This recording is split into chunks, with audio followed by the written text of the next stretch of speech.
Olá, eu sou a Mônica e desde já fica o convite para você que não é inscrito se inscrever aqui no meu canal, me seguir nas redes sociais, curtir esse vídeo, comentar, se possível compartilhar com a pessoa amiga no Zap, para que através disso mais pessoas possam conhecer meu conteúdo. E o meu Instagram tem o mesmo nome do meu canal, Mônica Leitora Erudita. E hoje, nessa data, 20 de novembro, eu trago um vídeo que para mim é muito especial. Amo o mês de novembro porque é o mês da consciência negra, que eu costumo chamar de preta, e em que se é trabalhado as temáticas, nós brasileiros, do povo preto como eu. Muita gente se pergunta às vezes por que essa expressão preto, e ela tem um quê de ativismo no sentido de empoderamento. O termo biológico e socialmente aceito seria negro pelo critério de raça, mas preto é como se fosse uma roupagem nova, uh, tirando esse caráter de raça, e por que assim não dizer o aspecto da sequela da escravidão que há no nome negro, né, evado da escravidão, para realmente dar esse protagonismo empoderado que é o preto. Mas negro não está errado, não, só preto tem um quê mais de empoderamento. Né? Em alguns locais, como nos Estados Unidos, existem expressões que são totalmente assim degenerativas da palavra. Nigger, por exemplo, quando alguém chama alguém assim é porque quer realmente insultar fortemente, como a gente também vê pessoas que não entendem o contexto do preto e do uso da palavra preto, e muitas vezes quando quer diminuir alguém chama de preto, neguinho, pretinho, mas sempre num caráter pejorativo. Essas mesmas expressões elas podem serem usadas de uma forma positiva, a depender de quem fale, a intenção e do jeito que fala. Eu sempre gravei no meu antigo canal, o Próximo Livro Melhor, esse tipo de conteúdo, e essa data, dia 20, é uma alusão a Zumbi, dos Palmares, e dentro de uma roupagem nova de empoderamento de um ativista preto, de um homem preto, de representatividade racial dessa minoria, em contrapartida àquela carta de alforria, e não é carta de alforria, é a carta de libertação dos escravos da Isabel, que só teve um quinhão de cunho interesse comercial, porque a Inglaterra pressionava o Brasil para fazer isso, e lembrando que o Brasil foi o último país que fez a abolição da escravatura. A gente sabe que no mundo existiram muitos países que, mesmo não tendo mais essa questão da escravidão, mas perpetuaram segregações muito fortes raciais, como na África do Sul, com apartheid, nos Estados Unidos, década de 40, tinha esse apartheid também, a divisão de locais e segregação do povo preto.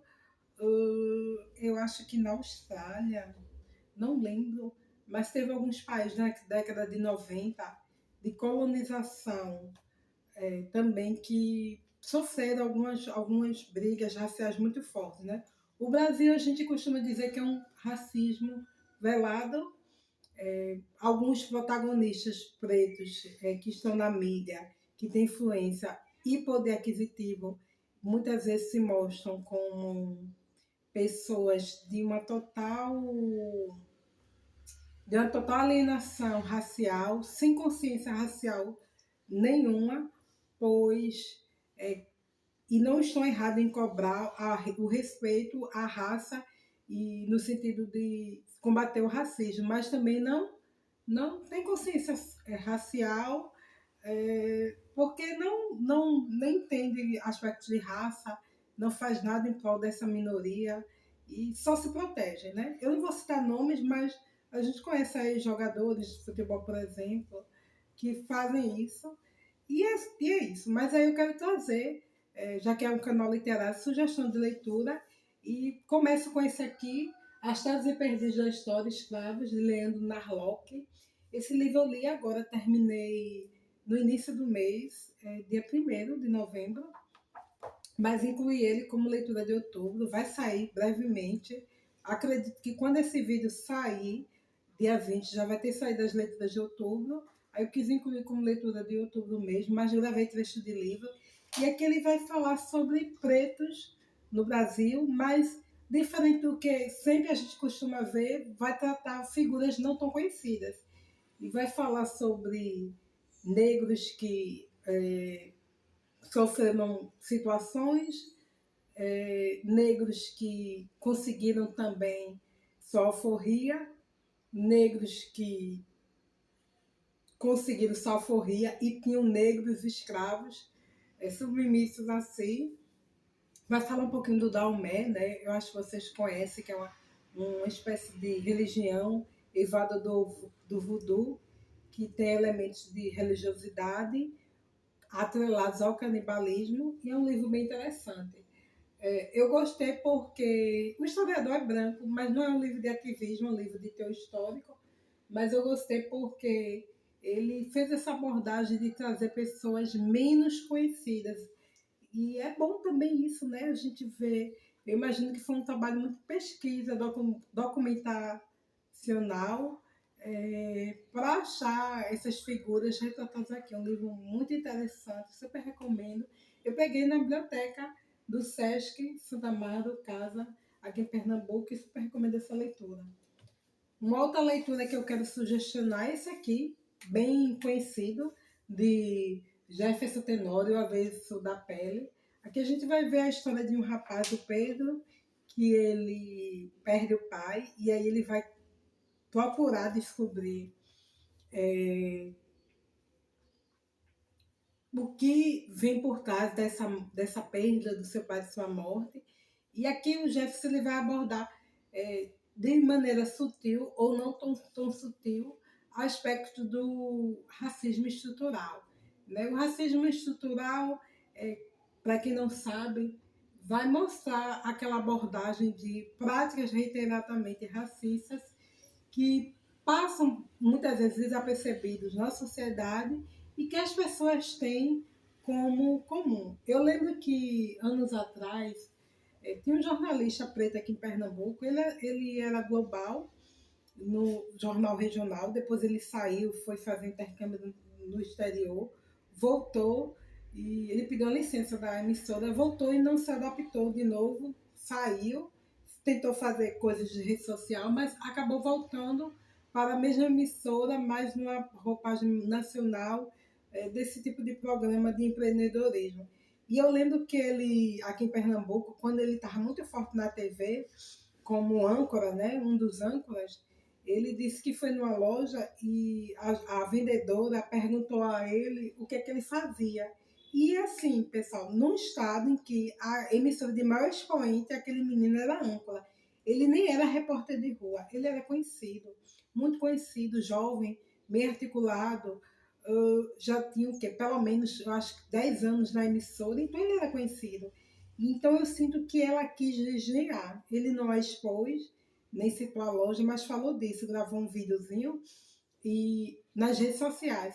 E eu, na época, comentei com uma amiga minha de curso, da época de faculdade, Cíntia, e eu disse assim, Cíntia, ela sabia quem ele era. Ela quis desdenhar porque ela não aceitava que ele é um homem preto, jovem, de mídia, com poder aquisitivo. E ele falou do racismo estrutural, porque ela perguntou a ele se ele fazia Uber. E não é desmerecendo quem faz Uber, mas era visível que ele não era Uber. Aí ele falou sobre o racismo social, que as pessoas não incorporam em espaços de poder o protagonismo preto. Então, na cabeça dela, ele seria um simples Uber e não um âncora da TV de maior expoente no Brasil. Mas a gente sabe de forma velada que ela sabia quem ele era. Ela se fez de desentendida porque ela era racista, simples assim. Mas o racismo estrutural, ele coloca esse celeuma da discussão na sociedade quando a pessoa relega ao preto serviços considerados inferiores, sem status, sem poder aquisitivo.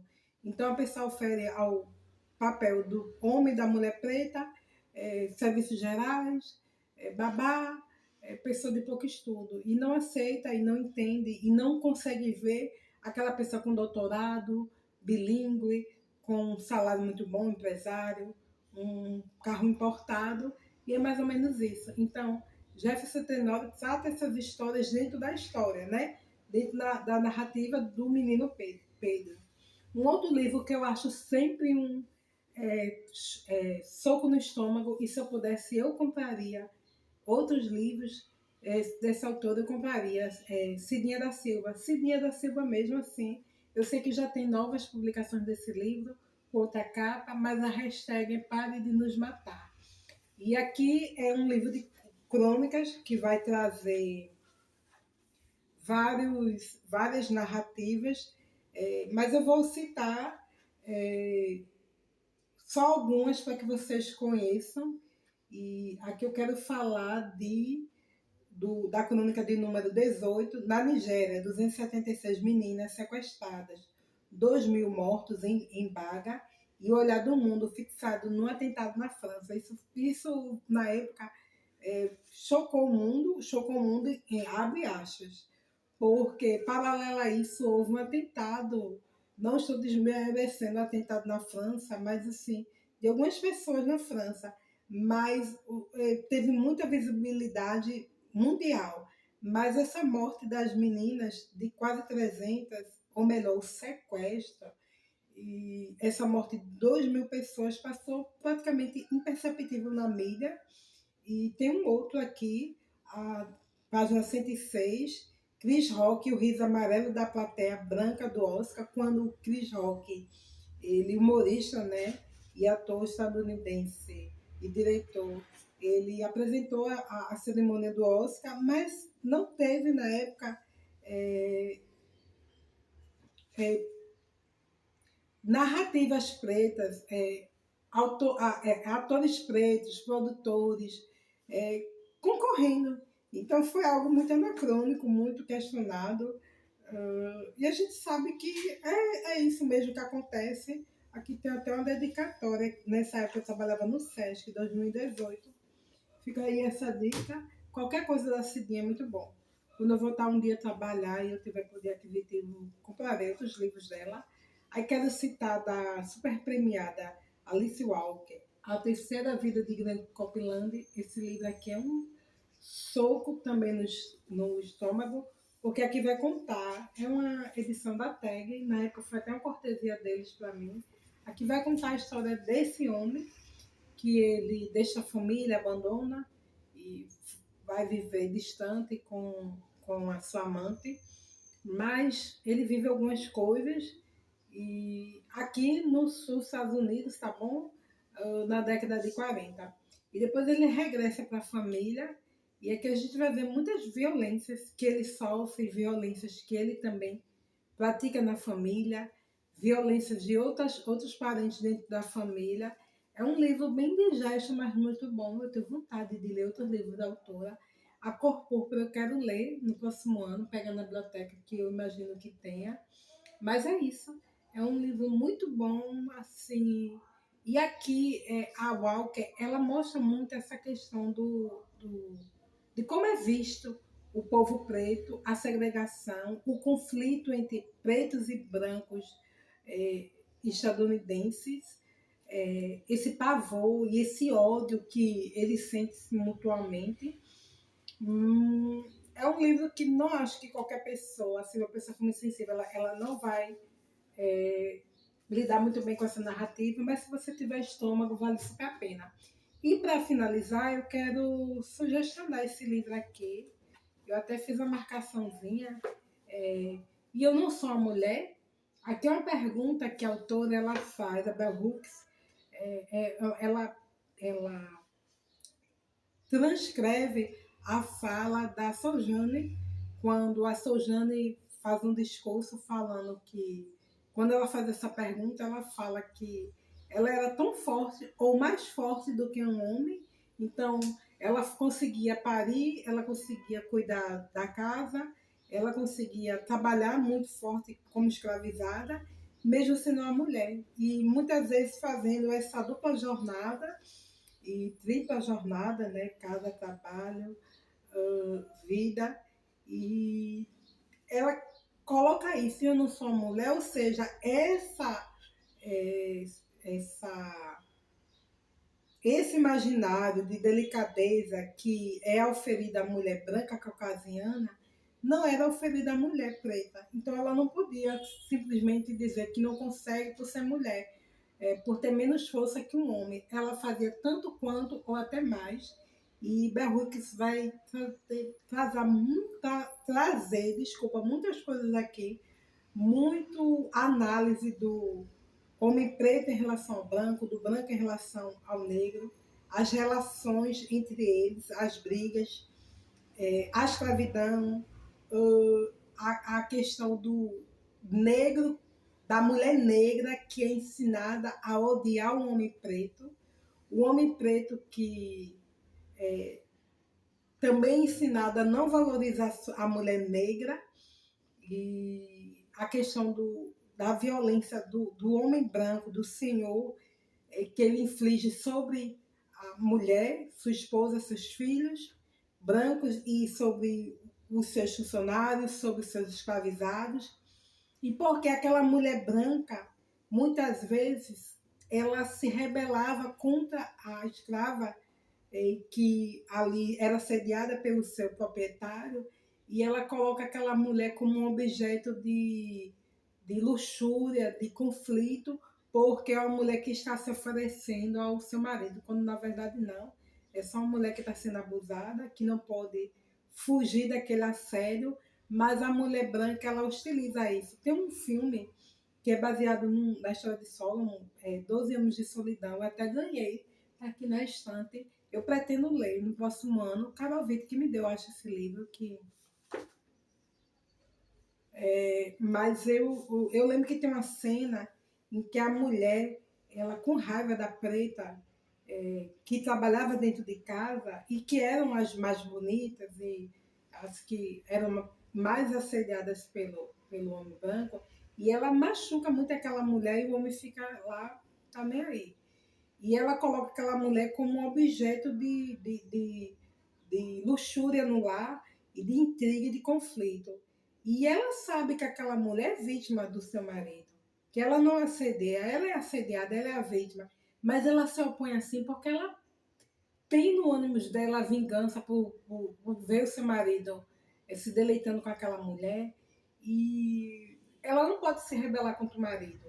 A bem da verdade é que a mulher, nessa família patriarcal, ela era submissa ao pai e ela não poderia se opor ao pai, né? E quando ela casa, ela continua sob esse mesmo jugo do marido, sendo só transmitido para o marido, então ela também tem que silenciar. E aí ela, como não pode combater o marido, ela tem que ser submissa, ela se rebela contra a negra escravizada. Aqui tem muitos trechos bons, mas eu vou trazer esse que diz assim: nós, pobres mulheres negras, assalariadas do Sul, estamos lutando uma terrível batalha. Por um lado, somos atacadas por homens brancos e, por outro, somos atacadas por homens negros, que deveriam ser nossos protetores naturais. E, seja na cozinha, no teco de roupa, sobre a máquina de costura, atrás do carrinho de bebê ou na tábua de passar roupa, somos apenas um pouco mais do que cavalos de carga, mulas de carga e escravas. No futuro distante, pode ser, daqui a séculos e séculos, um monumento de latão pedra será erigido para as velhas mamães pretas do sul. Mas o que precisamos é de ajuda no presente, empatia no presente, melhores salários, melhor carga horária, mais proteção e oportunidade de respirar de vez enquanto vivas, como mulheres livres. É um trecho impactante. Amei esse livro. Esse livro foi presente, Daisy, que me deu.